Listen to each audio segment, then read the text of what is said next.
Good morning, everybody. For our first panel today, we're going to talk with two commissioners from the CFTC. It's a good thing it's not one from the CFTC and one from the SEC, because that would be too indicative of the struggle that we all face lately. I was going to make a Sunshine Act joke, but they told me everybody makes Sunshine Act jokes, so no Sunshine Act jokes today. Commissioner Mersinger, Commissioner Jackson, thank you both for joining today.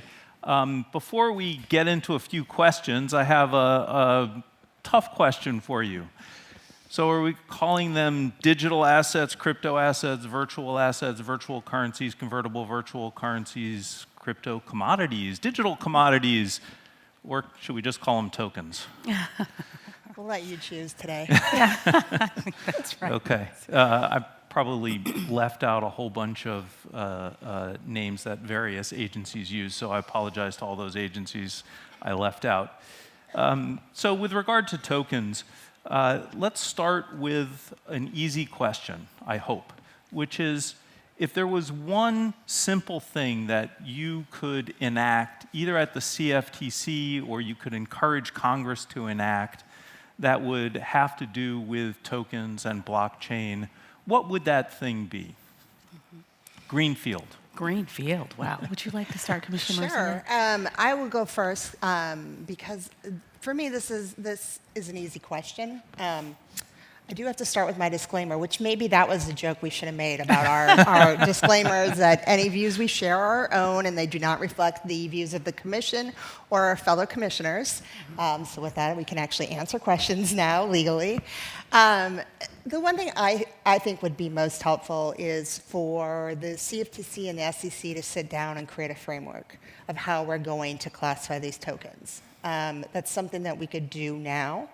It's something we could do without legislative authority, and I think it would provide a lot of clarity and some transparency to the market that's not there right now.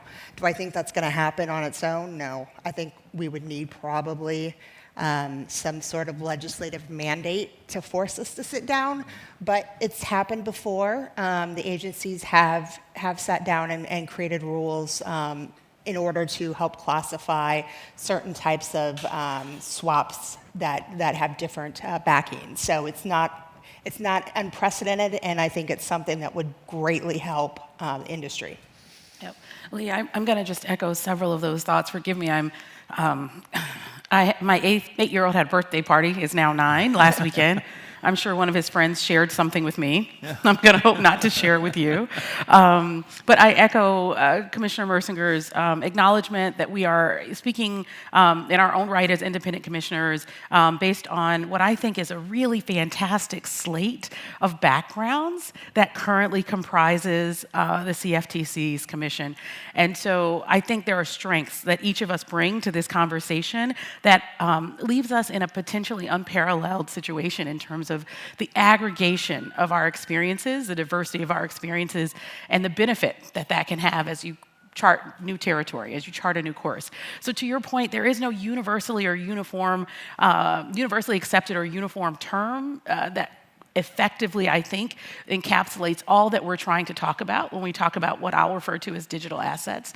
It's a shorthand, it's colloquial, it's a shortcut, it's incomplete, but we need a vernacular so that we can actually engage in conversation. That said, terms in law are very important and exceptionally critical to the market participants knowing what their obligations, responsibilities are, as well as to the agencies, actually, understanding the limitations of their enforcement authority, the limitations of their ability to bring certain types of activities and conduct within the purview of our oversight. And so I'll just use an example that's well known among this crowd, the definition of security and the Securities Act of 1933, which most of you will immediately jump to the reference in Howey, the SEC versus Howey case. But I just want to push you a little bit, as somebody who spent more than a decade teaching securities law, and also teaching futures and commodities law and banking regulation. When we add language into statutes, part of what we're hoping to do is to create the potential that the language will be living language, that it will be effective not just for today, but for future generations, to carry out the values that we can collectively agree on as part of our common understanding of markets and market activity. And so I just point out a couple of things. I could go on about this forever, but in adopting that language, the term security, in enumerating the terms in Section 2A1 of the 33 Act of 1933, and then in the Supreme Court's adoption of what had actually been a state Supreme Court explanation of how we can understand the economic realities that are a security, we were in a dialogue as a community for decades. And so I just want to encourage folks who are frustrated to have patience. We are in a preeminent financial market, arguably the most preeminent in the world. Our capital markets are deepest in the world. Our derivatives and commodities markets are rich and effective. But part of getting there is working together in collaboration through the frictions and coming to a place where we have that living language that we can adopt and employ for a century. I heartily endorse what both of you are saying. You know, I've spent a lot of time in my writing and thinking on these definitional questions and trying to understand them for myself. One of the things that I think blockchain has highlighted for me is preconceived notions that I originally had are going by the wayside slowly but surely. And so when we think about those preconceived notions and when we think about the dialogue and everything, let's also maybe talk for a minute about the dialogue on a global basis. You know, we see many other jurisdictions with regulatory frameworks. Japan was the first in 2016. It's kind of hard to think that that was 7 years ago, but here we are. And other jurisdictions are trying a variety of different things. Maybe talk a little bit about the relationship now outside the US and how you both are thinking about that global regulator relationship. That's a great question. And I think one of the unique features of what we do at the CFTC as market regulators is we oversee markets that are global. So this is what we do every day. And we have a lot of experience in harmonizing our rules with our international regulatory counterparts, providing, international comedy so that we respect each other's, kind of framework, so that if someone can trade in one market, they can trade in our market as well. And it's really something that we have worked on, certainly, since the inception of the agency, more so after Dodd-Frank. So this is an area that we have a lot of experience, and I think it's what uniquely qualifies the CFTC as far as, being a key regulator in this space. And these are discussions we're having every day, regardless of whether or not we're talking about blockchain or crypto assets. So it's something that we're in these conversations. In fact, Kristin and I next week are going to be in Johannesburg, and we're going to be meeting with folks, I believe, on Thursday, and having a lunch where we're just going to sit down and talk about crypto assets and how the different regulatory authorities are looking at how to regulate this space. So again, it's an area that we're familiar with, that we all have a lot of experience with, and we understand the importance of global harmony when it comes to regulation. Yep, I think that's right. I would echo so much of what Commissioner Mersinger just described, highlighting the fact that we are continuously engaged in a dialogue with our international counterparts. Last summer, I had, just weeks after having been sworn in, the great pleasure of going to a conference in London. And during the time that I was at the conference in London, I met with folks at the Bank of England. I met with folks at His Majesty's Treasury, at FCA. And the conversation among us as regulators was, let's talk through how you're thinking about this. Let's understand what's happening in your jurisdiction. And it was great to be able to do that in the UK and then to be able to do it later in the year.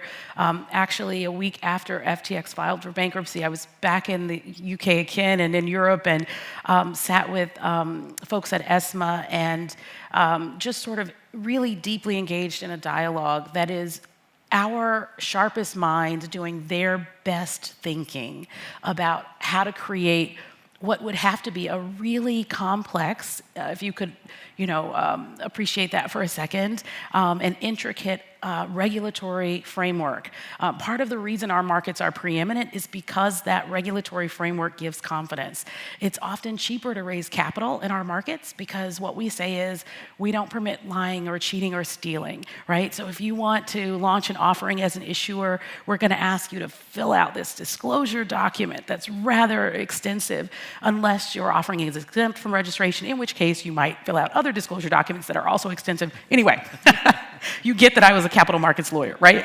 Okay, so my thinking is essentially just that when we are talking about building that kind of architecture, it touches on every element in the life cycle of a firm. So it's the inception of the firm with corporations law that's state-based. It's determinations around corporate governance. How is the business that you've decided to organize going to make decisions? Is there a central body that makes decisions on behalf of the enterprise? And then it sort of expands out from that as the firm grows and develops and engages in multiple capital raising efforts, and then ultimately possibly a public offering, right?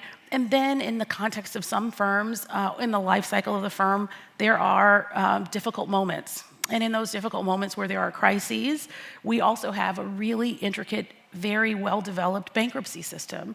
And so what's really a challenge for us in this moment with this emerging and exciting innovation is how to fit it into all of those places and almost at once. Right? So we are, like, in the short span of last year, we went from just being excited about the development and launch and emerging businesses and firms and platforms to having to figure out what happens in the context of a bankruptcy, right? The last thing we want is for depositors to go to bed at night thinking, I'm a customer of this firm or this platform, and to wake up in the morning to discover they're general unsecured creditors. Those are big legal terms, but they just mean the money that you have isn't yours anymore. It now is property of the bankrupt estate.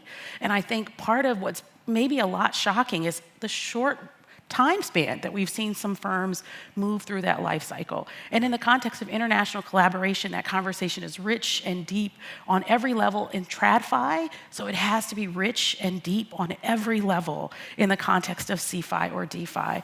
And I'll just say one more thing. Commissioner Mersinger mentioned we're headed to South Africa, and that gathering of minds is going to be also a fantastic opportunity for us to share what we've been doing and what we've been thinking with regulators from around the world. Last week, I had a chance to meet with folks from Southeast Asia, focused on things that are happening there. When I leave our meetings in South Africa proper, I'll head to East Africa, to Kenya, where for years before I was a commissioner, I studied M-Pesa, which is a very interesting and amazing and undeniably valuable, innovative platform to share payments or to share transfer money. And I reference that simply to suggest we cannot deny that there are exceptional and valuable contributions that innovations can make, and probably many use cases for distributed ledger technology. And we want to engage in a conversation that gives us the opportunity to be successful as developers of the regulation that will be exported globally governing these types of platforms.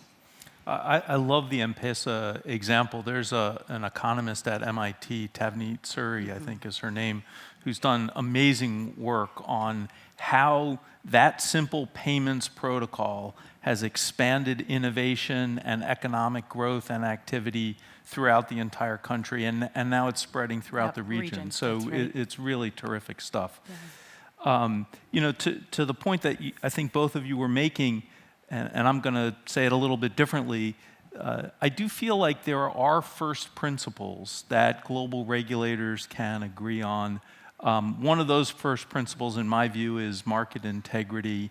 And with market integrity, I think everybody starts to think about intermediaries, because they're the ones who are, to some extent, maybe not as fully as in the past, controlling how the markets are working here. And so I'd love to hear how you two are thinking about the definition of intermediary in this context, particularly when we have the ability to be peer-to-peer, particularly when we have the ability to be what I call peer-to-code, right? You're dealing with the smart contract directly.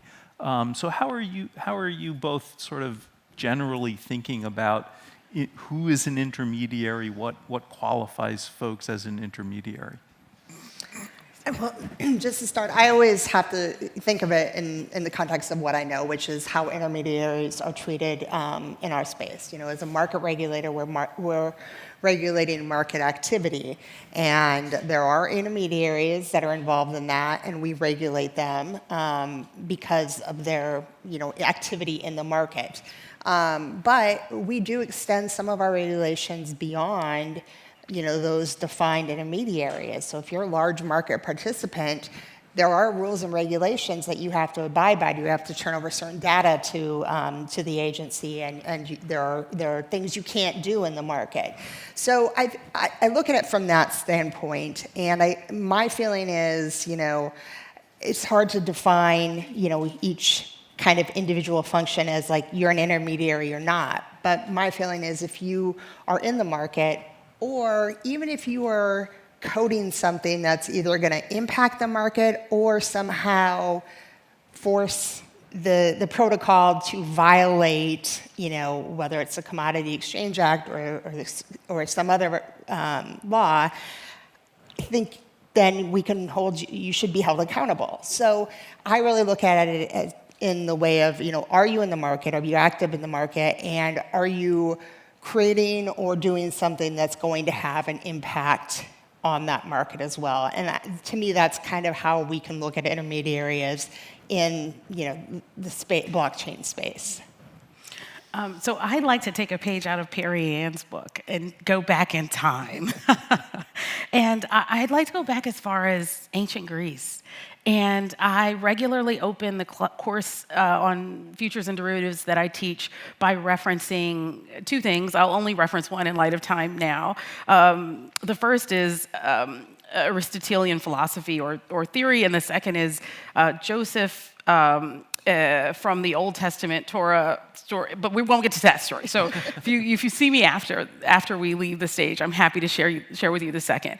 The first, in terms of Aristotelian writings. So Aristotle wrote about Thales, who happened to be an average Joe in ancient Greece, if there is such a thing. And Thales, the average Joe in ancient Greece, is thoughtful about the fact that every year at harvest time, everyone must take their olives to a particular place, the olive press, in order to have the olives pressed into olive oil, which could then be converted to any number of different uses. So first, this is a great example because it involves a commodity. Second, I've already identified this olive press that may or may not be an intermediary, right?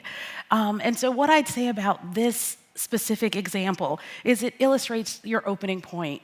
Definitional understandings in terms of law and policy are really important, but they often begin with the private contractual relationships between counterparties. So Thales suggested, I'm going to buy up all the time of the olive press ahead of harvest, and everyone who wants to have access to the olive press will have to contract with me.